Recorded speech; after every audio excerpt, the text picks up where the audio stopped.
Ghost Blau presenta Humano, Unidad Cósmica, capítulo 10, Evolución, nuestro lugar en el cosmos, segunda parte. Nos encontramos así con el siguiente gran peldaño, la quinta dimensión o dimensión energética. En esta etapa evolutiva se encuentran aquellos seres que provienen del mundo material, tal como explicaba anteriormente. Carecen de cuerpo físico y habitan en soles. En los primeros peldaños 5.1, 5.2, 5.3 y 5.4, su función consiste en energetizar sistemas planetarios, sobre todo a ciertos elementos vitales para las dimensiones anteriores a la suya, como el aire, el agua, etc. En los últimos peldaños 5.5, 5.6 y 5.7, a medida que ascienden en la escala evolutiva, van emitiendo diferentes tipos de radiaciones, entre ellas la energía vital, que unida a algunos gases nobles forman la energía astral. Son los llamados logos planetarios. Lamentablemente, la información que se tiene sobre esta dimensión no es muy abundante, dado que no tenemos acceso a ella por el nivel evolutivo en que se encuentran. Lo expuesto hasta ahora es solo una pequeña información tendente a que vayáis incorporando el hecho de que la manifestación cósmica es muchísimo más amplia de lo que posiblemente os habíais imaginado.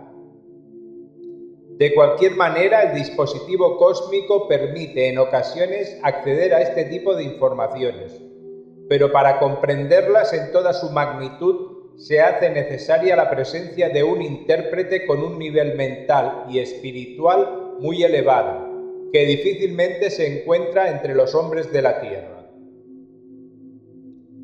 Pasamos a continuación a entrever la sexta dimensión o dimensión mental. He aquí la etapa evolutiva donde se encuentran los arquitectos del cosmos, los seres que estructuran hasta el mínimo detalle todas las manifestaciones físicas, astrales y mentales de esa energía que llamamos Dios. Las primeras etapas 6.1, 6.2, 6.3 y 6.4 cumplen la misión de regular mentalmente el desarrollo evolutivo del programa cósmico, correspondiente a las dimensiones anteriores a ellos.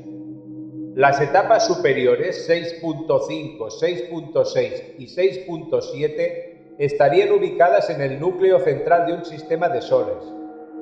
Estos seres tienen a su cargo galaxias enteras a las que estructuran en todos sus aspectos. Son los llamados logos solares, pues de ellos dependen todos los soles integrados de la galaxia. Así, la manifestación de la vida, su maravillosa perfección, su interrelación ecológica hasta la aparición del ser humano dotado de libre albedrío, queda bajo su responsabilidad. A medida que evolucionan van asumiendo tareas más complejas, tal como un arquitecto de la Tierra afronta obras de mayor envergadura y complejidad, a medida que va evolucionando en su profesión. Carecen de cuerpo astral, excepto en las capas que energetizan su personalidad, la cual tienen aún dos aspectos, externo e interno, aunque la diferencia entre ambas es prácticamente nula. Al integrarse en séptima dimensión, la personalidad es una, el espíritu. Al igual que ocurría en la dimensión anterior, no se tiene apenas información sobre este tipo de entidades. Sin embargo, también eventualmente se puede acceder a parte de ella. Si bien se hace muy difícil de interpretarla, aún para nosotros, cuanto más para vosotros, que aún estáis debatiéndose entre los dispositivos mentales a los que hace tan poco tiempo habéis accedido como hombres. Por ello, sin renunciar al conocimiento que se pueda derivar de los seres integrantes de esta dimensión, si parece razonable que no se confundan sus manifestaciones o actividades con las del propio Dios, dado que aún les falta un paso muy importante para serlo, es decir, incorporarse en séptima dimensión. Y por fin llegamos a la séptima dimensión o dimensión espiritual. En ella están integrados los logos galácticos, conocidos también como divinidades. Estos seres han integrado en sí mismos toda la creación manifestada. Son los responsables espirituales de grupos de galaxias. Entre ellos se encuentra el espíritu crístico, que tanta influencia ha tenido sobre vuestro planeta en los 4000 últimos años, al haberse incorporado en hombres de elevada evolución, como Jesús, Buda, Krishna, Zoroastro, respondiendo así a la conocida frase, el verbo se hizo carne, es decir, el logos, palabra, verbo, se encarnó en esos conocidos avatares terrestres. Estos seres, por ser la primera manifestación de Dios, son conocidos como hijos suyos, aunque evidentemente todo ser dotado de espíritu es de igual manera hijo de Dios. Con ser la última etapa de la evolución, estos seres no son aún Dios, puesto que son una manifestación suya. Por tanto, nos atreveríamos a decir que Dios es la manifestación de todo lo creado, visible e invisible, y que sería la octava dimensión, que las encierra a todos.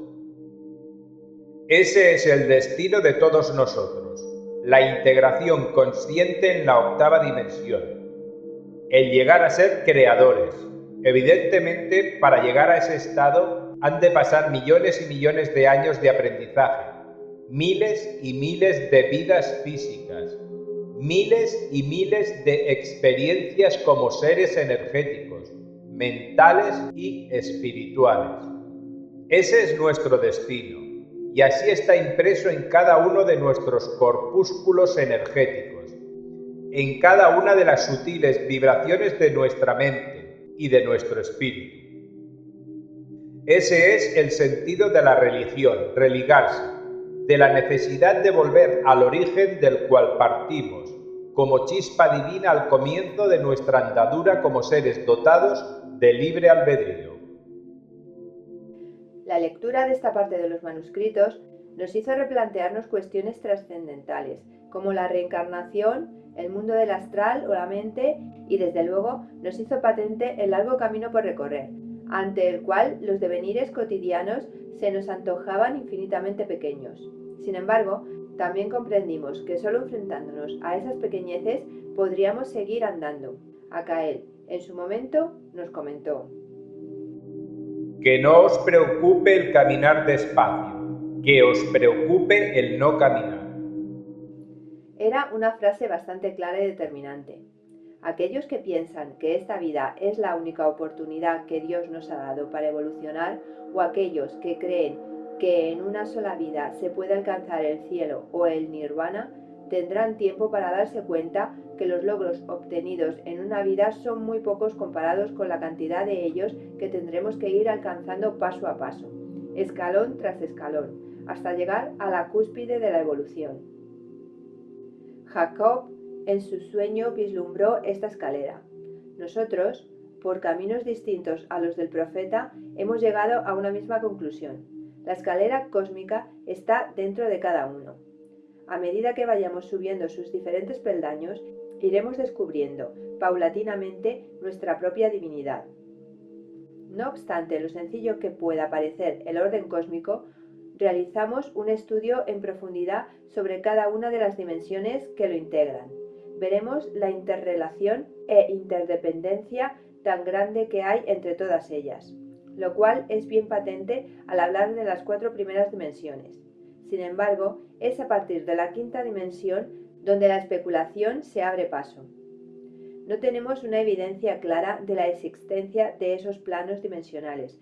A lo sumo, sabemos que existen porque la lógica así nos lo indica.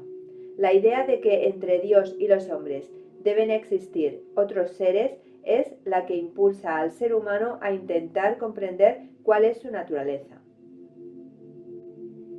El tema de la escala evolutiva fue una pieza clave en las nuevas enseñanzas que estábamos intentando asimilar. Las ampliaciones y aclaraciones que nos daba nuestro guía nos servían para darnos cuenta, cada día un poco más, del lugar que ocupábamos en el cosmos. Que uno de vosotros pinte un círculo pequeño y lo coloree de oscuro por dentro. Rodéalo de 7 círculos concéntricos, blancos. Del punto negro salen 7 líneas, y cada una se para en un círculo. Las líneas deben estar separadas. Cada una de las líneas son manifestaciones del punto central en diferentes planos. Ahora, con línea discontinua, completa cada una de las líneas. La línea discontinua significa el camino recorrido hasta el punto central. Por tanto, la línea continua es el que falta por recorrer. A partir de la quinta dimensión, el lazo del círculo debe ser más grueso, ya que no existe vinculación material con la primera, segunda, tercera y cuarta. Esa es la representación gráfica de las interconexiones dimensionales. Convendría hacerlo en alzado, en forma de cono. El cosmos se manifiesta en cada uno de esos planos y lo hace dando a cada uno el soporte adecuado. Un espíritu general llamado Dios o cosmos regula el conjunto. A partir de 4.3 el espíritu general se fracciona, por así decirlo, e individualiza el soporte. El hombre no parte de la Tierra, sino que se apoya en ella. La evolución o camino recorrido es el mayor o menor despego que tenga ese hombre desde su punto simbólico de partida, porque simbólico como hombre es ser Dios, es decir, cuando sea 7.7 no tendrá cuerpo físico de hombre, sino de muchos hombres. Así pues existe la séptima dimensión, porque existe la cuarta, y esta porque existe la primera. El hombre es el rey de la creación física y por tanto su responsabilidad es que esté en orden tal como se creó o intentando mejorarla, dentro de sus limitaciones.